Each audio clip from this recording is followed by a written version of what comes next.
नमस्कार दोस्तों, मेरा नाम है आकाश और मैं आप सभी का अपने YouTube channel A to Z study में बहुत बहुत स्वागत करता हूं।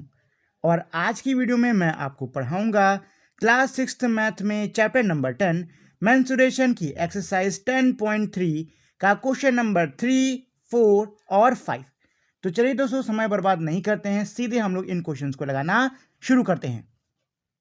तो क्वेश्चन नंबर 3 कह रहा है the length and the breadth of 3 rectangles are as given below. उसके बाद में ए बी सी करके मेरी 3 डिफरेंट मेजरमेंट दी हुई हैं रेक्टेंगल्स की। फिर है नीचे which one has the largest area and which one has the smallest. देखो जी, क्वेश्चन नंबर 3 बहुत आसान है। क्या कह रहा है कि नीचे मेरे 3 रेक्टेंगल्स की डिफरेंट डिफरेंट मेजरमेंट दी हुई हैं, आपको तीनों का एरिया निकालना है, ठीक है। और फिर बताना है कि इन तीनों में से सबसे ज्यादा एरिया यानी कि सबसे ज्यादा क्षेत्र किसका है और सबसे कम एरिया यानी कि सबसे कम क्षेत्र किसका है। ठीक, सीधा सा है, बस एरिया निकालो और फिर ये देखो किसका ज्यादा है किसका कम, खत्म। तो चलो इसको सॉल्व करना शुरू करते हैं। तो ए है मेरा 9 मीटर एंड 6 मीटर। तो चलो पहले इसी का हम लोग एरिया निकाल लेते हैं। तो एरिया ऑफ रेक्टेंगल क्या फॉर्मूला होता है, मैंने कल आपको अच्छे से बताया था, L इंटू बी यानी कि लेंथ इंटू ब्रेथ। 9 और 6, L है कितना 9 और ब्रेथ है कितना 6। तो 9 6 कितना होता है 54 मीटर स्क्वायर। ये किसका हो गया, ए का हो गया। चलो बी का निकाल लेते हैं। बी वाले का कितना मेजरमेंट दिया है 17 मीटर एंड 3 मीटर, है कि नहीं, इतना है कि नहीं। हाँ चलो इसका भी एरिया निकाल लेते हैं हम लोग, equals to L into B. तो 17 इंटू 3 मल्टीप्लाई कर लो तो 7 3 होता है 21 का 1 लिखो, 2 कैरी हो गया, 3 1 जा 3 और 2 जोड़ो हो गया 51 मीटर स्क्वायर। ठीक, चलो जी सी वाले का निकाल लेते हैं। कितना है 4 मीटर एंड 14 मीटर। सॉल्व कर लो जी। एरिया फॉर्मूला क्या होता है L इंटू बी। लेंथ कितनी है 4 है और ब्रेथ कितनी है 14 है, मल्टीप्लाई कर दो तो 4 4 जा 16 का 6 1 कैरी हो गया, 4 1 जा 4 1 5, कितना आ गया 56 मीटर। तो सबसे बड़ा किसका है, सबसे छोटा किसका है, लार्जेस्ट किसका है सी वाले का, और स्मॉलेस्ट किसका है बी वाले का। लिख लो लार्जेस्ट एरिया, लार्जेस्ट एरिया कितना है मेरा 56 मीटर स्क्वायर, और स्मॉलेस्ट मेरा कितना है, स्मॉलेस्ट एरिया 51 मीटर स्क्वायर। ठीक है, यही हमको निकालना था और ये हो गया मेरे क्वेश्चन नंबर 3 का आंसर। ठीक, चलिए अब कर लेते हैं क्वेश्चन नंबर 4। तो पहले शॉर्ट में लिख लेते हैं the area dot dot dot dot dot dot dot क्या है, गार्डन। चलो अब समझ लेते हैं कि क्वेश्चन क्या क्या रहा है। तो क्वेश्चन नंबर 4 ये कह रहा है मेरा the area of a rectangular garden 50 metres long is 300 square metre, find the width of the garden. बहुत आसान है। क्या कह रहा है कि भाई मेरे एक 50 मीटर लंबे, मेरे एक 50 मीटर लंबे रेक्टेंगल का जो एरिया है यानी कि जो क्षेत्र है वो है 300 स्क्वायर मीटर, 300 मीटर स्क्वायर। आपको इसका विड्थ निकालना है। देखो ऐसे समझ लो, ये मान लो मेरा क्या है, ये मेरा गार्डन, रेक्टेंगुलर गार्डन। कह रहा है इसकी लंबाई कितनी है 50 मीटर, ठीक है। और इस पूरे का एरिया यानी कि इसका क्षेत्र कितना है 300 स्क्वायर मीटर स्क्वायर का, यानी कि ये पूरा अंदर का कितना हो गया 300 मीटर का। आपको इसकी विड्थ यानी कि ये वाला हिस्सा निकालना है। ये तो एल हो गया, ये क्या है मेरा बी, यानी कि आपको इसका बी यानी कि ब्रेथ निकालना होगा। ठीक है, तो अब पहले तो ये समझ लेते हैं इसको सॉल्व कैसे किया जाए। देखो जी बहुत आसान है। एरिया दे रखा है कि नहीं, और मेरी लंबाई दे रखी है कि नहीं। जो फॉर्मूला होता है मेरे एरिया का उसको लिखो, और जो मेरी लेंथ दे रखी है उसको आप टोटल एरिया से डिवाइड कर दो, आपका आंसर आ जाएगा। देखो करके दिखाता हूँ। ठीक, लैंग्वेज वाला है तो थोड़ा बहुत हमको इसमें लैंग्वेज लेना पड़ेगा। तो लिख लो लेंथ ऑफ द गार्डन कितना दिया हुआ है लेंथ 50 मीटर्स, एरिया कितना है, area equals to 300 metre square. ये मेरा गिवन है, ये मेरा दिया हुआ है, निकालना क्या है, विथ निकालना है, ठीक है, मतलब कि मुझे उसकी ब्रेथ निकालनी है। लिख लो द विथ, देखो क्वेश्चन के हिसाब से आप लैंग्वेज बनाया करो। अगर क्वेश्चन में यहाँ पे ब्रेथ लिखा होता तो मैं ब्रेथ लिखता, लेकिन क्योंकि विथ लिखा है तो इसलिए मैं विथ लिख रहा हूं, ठीक है। The width of the garden equals to, तो भैया फॉर्मूला क्या है मेरा एरिया का, L into B, L into B, ये वाला हम लोग यूज करेंगे, ठीक है। वैसे ऐसे लिखने की जरूरत नहीं थी, पर हमको यही यूज करना है। चलो अब सॉल्व कर लेते हैं। तो मेरा क्या होता है,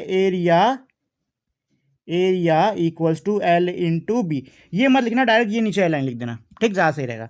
अब वैल्यू लिख दो, तो एरिया की वैल्यू दे रखी है मेरी 300, लेंथ दे रखा है मेरा 50, और विथ यानी कि ब्रेथ निकालनी है मुझको, ठीक है। अब नंबर को नंबर की तरफ भेज दो, तो यहाँ पे 50 मेरा मल्टीप्लाई में है कि नहीं है, मल्टीप्लाई में है, तो साइड चेंज होकर इधर जाएगा तो किस में हो जाएगा, डिवाइड में, तो कर दो। तो 300 अपॉन में 50 इक्वल्स टू बी यानी कि ब्रेथ। अब मैं इसको सॉल्व कर दूंगा तो मेरी ब्रेथ निकल आएगी। चलो सॉल्व कर लेते हैं। तो 0 में से 0 कट गया, 5 बन जा 5, और 5 6 जा कितना होता है, 5 6 जा होता है मेरा 30, ठीक है, कट गया तो कितना आया, इसकी ब्रेथ आ गई है मेरी 6 मीटर, ठीक, इसकी ब्रेथ निकल आई मेरी 6 मीटर, और यही इसका क्या हो गया, यही हो गया इसका आंसर। नेक्स्ट है मेरा क्वेश्चन नंबर 5, क्या कह रहा है, What is the cost of tilling a rectangular plot of land 500 meters long and 200 meters wide at the rate of 8 rupees per 100 square meter? देखो जी, क्वेश्चन बहुत ही आसान सा है। क्वेश्चन क्या कह रहा है कि मेरी एक रेक्टेंगुलर फील्ड है इस तरीके से, इसकी लेंथ कितनी है 500 मीटर, ब्रेथ कितनी है 200 मीटर।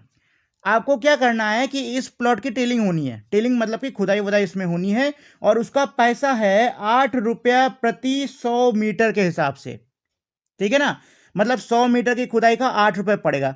तो बताओ पूरी जमीन का कितना पड़ने वाला है। तो इसके लिए पहले तो आप क्या कर लो, एरिया निकाल लो। क्यों निकाल लो, देखो भाई खुदाई यहीं अंदर ही तो होगी कि नहीं होगी, अंदर ही तो होगी, मतलब मुझे अंदर का निकालना है कि नहीं निकालना है। तो अंदर के लिए क्या निकालते हैं, एरिया। याद है कि भूल गए, मैंने आपको बताया था अगर बाहर की लंबाई निकालनी हो तो पेरीमीटर, और अंदर की लंबाई निकालनी हो या फिर अंदर की कितनी क्षेत्र है वो निकालना हो तो एरिया निकालते हैं, ठीक है। तो इस क्वेश्चन मुझे क्या निकालना है, मुझे पहले निकालना है एरिया, और फिर पता करना है कि कितना रुपया खर्चा होगा, क्योंकि यही मेरा क्वेश्चन पूछ रहा है। तो चलो सॉल्व करना शुरू करते हैं। सबसे पहले निकाल लेते हैं एरिया, ठीक है। तो SOL सॉल्यूशन डाल लो, एरिया ये आना चाहिए, एरिया ऑफ प्लॉट, ठीक, एरिया ऑफ प्लॉट फॉर्मूला क्या होता है, L इंटू बी। तो L कितना है 500, B कितना है 200, ये तो 2000 लिख दिया मैंने, मल्टीप्लाई कर लीजिए।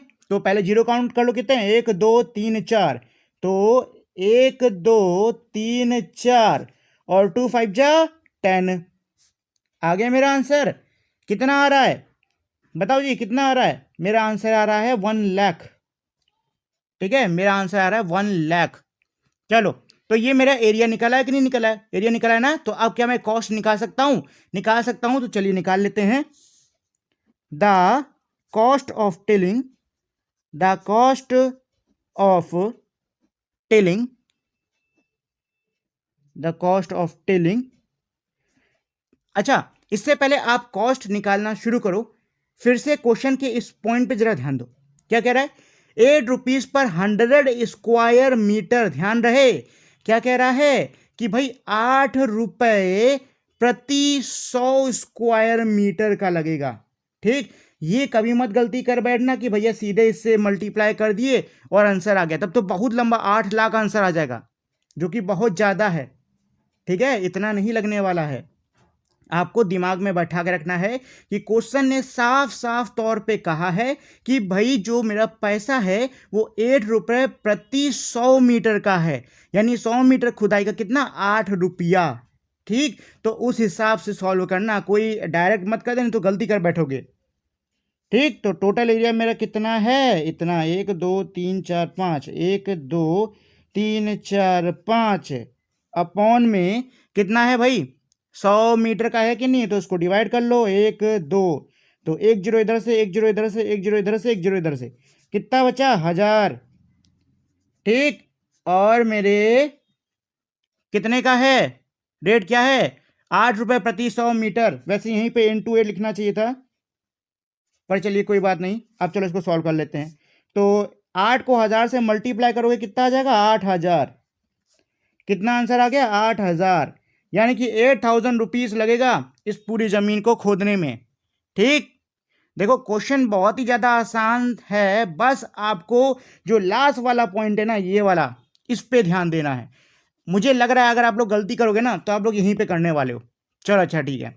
तो ये तो हमारे आज के तीनों क्वेश्चन हो गए। आई होप आपको ये तीनों तीनों समझ में आ गए होंगे। जाने से पहले दोस्तों मेरी आप लोग से छोटी सी रिक्वेस्ट है कि अगर आप लोग को ये वीडियो पसंद आई हो तो प्लीज़ आप लोग इस वीडियो को लाइक शेयर और चैनल को सब्सक्राइब करना मत भूलिएगा। ये मेरे लिए बहुत ज़्यादा ज़रूरी होता है। अब हम लोग मिलेंगे हमारी अगली वीडियो में, तब तक के लिए नमस्कार।